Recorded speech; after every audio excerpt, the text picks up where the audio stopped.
नमस्कार मित्रांनो, आपल्या जीवनामध्ये अत्यंत महत्त्वाची असते ती आपली शाळा. शाळेमध्ये असलेले आपले मित्र मैत्रिणी, त्यांच्यासोबत केलेली धमाल, ग्राउंडमध्ये खेळलेले असंख्य खेळ, शिक्षकांनी लावलेली आपल्याला शिस्त, या सगळ्या गोष्टींना उजाळा देण्यासाठी सध्या गेट टुगेदर होत आहे. अशाच एका गेट टुगेदरवरती अत्यंत सुंदर पद्धतीने लिहिलेली सुप्रसिद्ध कवयित्री स्मिता सायनोड पल्लेवाड यांची कविता. मित्रांनो, या कवितेमध्ये तुम्हाला तुमची शाळा आठवेल, शाळेमधले मित्र मैत्रिणी, तुमचे आवडते सर, शाळेच्या अवतीभोवतीचा सर्व परिसर, खऱ्या अर्थाने आठवेल तुम्हाला तुमची शाळा. नक्की ऐका सुप्रसिद्ध कवयित्री स्मिता सायनोड पल्लेवाड यांची गेट टुगेदरवरची ही कविता. माझ्या कवितेचं नाव आहे सगळं सगळं आठवतंय मला आपली शाळा. उद्या जीटी हा विचार आला मनोमन आणि एका क्षणात आठवलं आपलं संपूर्ण शालेय जीवन. उद्या गेट टुगेदर हा विचार आला मनोमन आणि एका क्षणात आठवलं आपलं संपूर्ण शालेय जीवन. साक्षात डोळ्यात उभी राहिली आपली ही शाळा, साक्षात डोळ्यात उभी राहिली आपली ही शाळा. ते ग्राउंड, तो वर्ग, ते डस्टर आणि फळा. आणि आठवले आपले प्रत्येक मित्रमैत्रीण तुम्ही सर्वजण, आणि आठवले आपले प्रत्येक मित्रमैत्रीण तुम्ही सर्वजण, आणि आपले आदरणीय सर्व गुरुजन.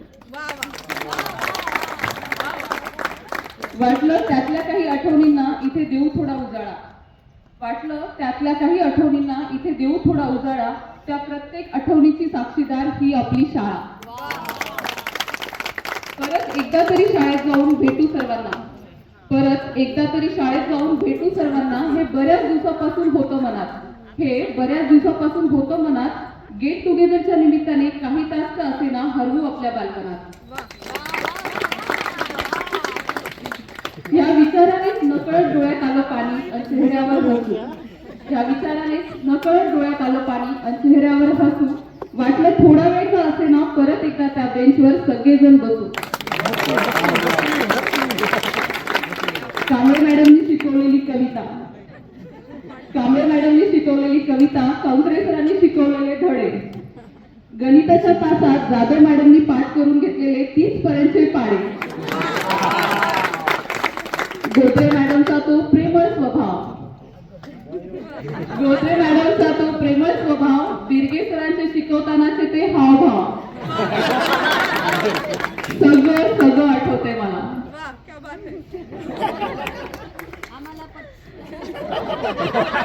आपल्या सगळ्यांच्या वतीने पंचमहालकर मॅडमनी पाजवलं आम्हाला मराठी भाषेचं अमृत, पंचमहालकर मॅडमनी पाजवलं आम्हाला मराठी भाषेचं अमृत. अजूनही आठवते मला भारसावडे सरांनी शिकवलेलं संस्कृत.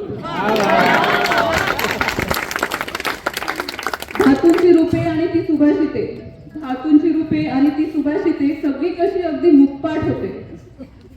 आजही ऐकू येते मला ग्राउंडवर वाजणारी मुंडे सरांची शिटी, आजही ऐकू येते मला ग्राउंडवर वाजणारी मुंडे सरांची शिटी, अगदी हात पाय दुखेपर्यंत घेण्यात येणारी ती पीटी. रोडगे सरांचं विज्ञान, रोडगे सरांचं विज्ञान म्हणजे ज्ञानाची खाण. फक्त पुस्तकातलंच नाही तर जगात घडणाऱ्या प्रत्येक गोष्टीची माहिती ते द्यायचे. मला तर त्या काळातील ते गुगलच वाटायचे. जणू काही चित्रपटच पाहतोय असा व्हायचा भास, जणू काही चित्रपटच पाहतोय असा व्हायचा भास, जेव्हा मस्के सर शिकवायचे रंगून इतिहास. रेपेकर सरांनी दिलेले रंगाचे ज्ञान आणि शिकवलेली चित्रकला, रेपेकर सरांनी दिलेले रंगाचे ज्ञान आणि शिकवलेली चित्रकला. आजही आठवते सरांनी शाळेला दिलेली सरस्वती मातेची पेंटिंग मला. पांडे सर, अंकुशे सर, वाकडे सर, घोगरे सर, असे सगळ्या सरांचे किस्से मला आठवले खरं तर. पण कवितेची लांबी आणि वेळेचा अभाव, पण कवितेची लांबी आणि वेळेचा अभाव यामुळे नाही लिहिता आले मला सगळ्या शिक्षकांचे नाव. त्यासाठी खरंच सॉरी.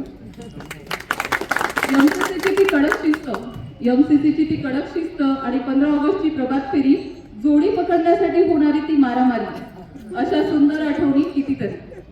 लपंडावचा धप्पा, लिगोजीचा टप्पा, मैत्रिणीशी त्या मनसोक्त गप्पा, सगळं काही आठवते मला.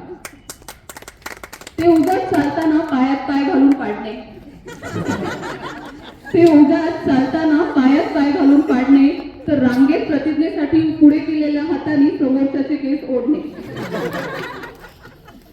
उशीर झाला शाळेला की हळूच मागच्या गेटनी येऊन रांगेत उभे राहणे, पाहिलं तर नाही ना कोणी ते हळूच चोरून पाहणे. सगळं आठवते मला. अलकाचा छोटा हेअरकट, अपेक्षाचा बॉयकट, अलकाचा छोटा हेअरकट, अपेक्षाचा बॉयकट, संकेतचं गाणं आणि शशिकांतची बेल्टसाठीचं भांडणं. सगळं आठवते मला. आठवते का शशिकांत? माया वर्षासारखी कबड्डी कोणीच नाही खेळू शकत. माया वर्षासारखी कबड्डी कोणीच नाही खेळू शकत. खेळाचा तास म्हटलं की त्या कधीच नव्हत्या थकत. प्रियांका आणि मी नेहमीच एका बेंचवर बसायचो. प्रियांका आणि मी नेहमीच एका बेंचवर बसायचो. छोट्या छोट्या गोष्टींवरही किती हसायचो. परीक्षेच्या वेळी कितीही लावला कस, परीक्षेच्या वेळी कितीही लावला कस, तरी टॉप मात्र करणार फक्त हा राज. इकडे सतीश, सुजित, मेघा, वैभवी अन संगविना. सतीश, सुजित, मेघा, वैभवी अन संगविना. खरं तर अपूर्णच आहेत शाळेच्या आठवणी तुमच्या विना. खरं सांगू मला तुम्हा सगळ्यांचीच खूप आठवण आहे. खरं सांगू मला खरंच तुम्हा सगळ्यांचीच खूप आठवण आली, पण सगळी नाव ऍड करणे खरंच शक्य नाही झाली. आठवणी अशा कधी छान, कधी वाईट, कधी बऱ्या. आठवणी अशा कधी छान, कधी वाईट, कधी बऱ्या, पण सगळ्या मात्र अगदी प्युअर आणि खऱ्या. तो गणवेश, ते दप्तर, तो मैत्रिणीसाठी जास्तीचा भरलेला खाऊ डब्यातला.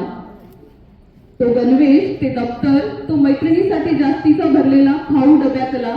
अजूनही सगळं आठवते मला. परीक्षा आली की होणारी धडधड, परीक्षा आली की होणारी धडधड, मॉनिटर असला तरी वर्गात होणारी बडबड, परीक्षा हॉल मधली ती शांतता, न कसली गडबड. सगळं आठवते मला. हुशार विद्यार्थी घ्यायचा पुरवणीवर पुरवणी, हुशार विद्यार्थी घ्यायचा पुरवणीवर पुरवणी. बॅक बेंचर मात्र विचारायचा, सर पिऊन येऊ का पाणी? करंगळी दाखवत कोणी बाहेर पडे, करंगळी दाखवत कोणी बाहेर पडे आणि हळूच बाहेर विचारायचं, प्रश्न चौथ्यातला ब आहे का रे कोणाकडे? ती वेगळीच मजा आणि ती वेगळीच धास्ती. ती वेगळीच मजा आणि ती वेगळीच धास्ती. अभ्यासापेक्षा जास्त केलेली ती मौज मस्ती. टेन्शन, फ्रस्ट्रेशन हे माहितीच नव्हतं आम्हाला. टेन्शन, फ्रस्ट्रेशन हे माहितीच नव्हतं आम्हाला. पडलो, उठलो, हरलो, शिकलो. शाळेने शिकवली ती जगण्याची कला. अजूनही सगळं आठवते मला. प्रत्येकाला शिकवण्याची तुमची ती तळमळ, सर प्रत्येकाला शिकवण्याची तुमची ती तळमळ. तुमच्यामुळेच तर मिळाले आमच्या पंखांना बळ. तुमच्या संस्काराची मुळे खोलवर रुजलेली आहेत आज, त्यामुळेच आत्मविश्वासाने आज वावरतोय समाजात. गुरुजनांबद्दलचा आदर आजही प्रत्येकाच्या मनी, गुरुजनांबद्दलचा आदर आजही प्रत्येकाच्या मनी. आजन्म आम्ही सर्वजण राहू तुमचे ऋणी. कधी कोंबडा, कधी छडी, तर कधी सर फेकून मारायचे खडू. कधी कोंबडा, कधी छडी, तर कधी सर फेकून मारायचे खडू. एवढ्या जमती की हसता यायचे रडू. हे सर्व काही आठवते, हे सर्व काही आठवते. हेच परत सांगते. शाळेची गोड आठवण आजही मनाच्या कोपऱ्यात नांदते. खरं तर त्या क्षणाची साक्षी तुम्ही, आम्ही, आपण सर्वजण. खरं तर त्या क्षणांची साक्षी तुम्ही, आम्ही, आपण सर्वजण. खरंच किती सुंदर होतं ना आपलं शालेय जीवन. खरंच किती सुंदर होतं ना आपलं शालेय जीवन. थँक्यू.